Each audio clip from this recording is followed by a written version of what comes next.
Am I the a-hole for telling my boyfriend his proposal wasn't well planned, causing us to no longer be engaged? I, 32 years old, female, was proposed to by my boyfriend, 38 years old, male. It was an awkward proposal, as we were on a family trip, sharing a house with my mom, sister, her husband, and young children. At one point, my sister awkwardly got up from the fire pit and told her husband and my mom to come with her. So, I knew something was up.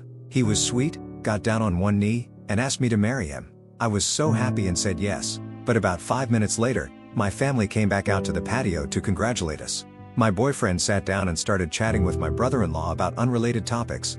He didn't bring it up the rest of the night.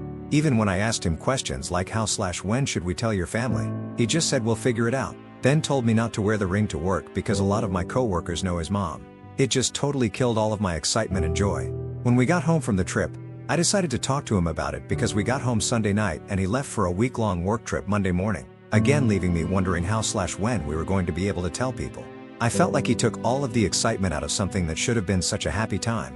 Anyways, when I mentioned it just seemed random and not really planned, he got mad and said, "Well, let's just call it off then." I was so surprised by that, I just told him we needed to cool down. He came back into our room later and said what he meant was we should just redo the proposal, but that I interrupted him and didn't let him finish his sentence. I didn't, and that doesn't remotely sound like we should just call it off to me? I told him that calling off an engagement less than 24 hours after proposing is a problem. He tossed the ring at me and said, "Whatever, just sell it then." He later apologized for losing his temper. Not like him at all, but I just feel like even if he did redo the proposal, the damage is already done. I can't help but feel like I could have just not made a big deal about it and avoided all of this. Or is this whole thing a red flag, and sadly, maybe I shouldn't marry him? Am I the a-hole?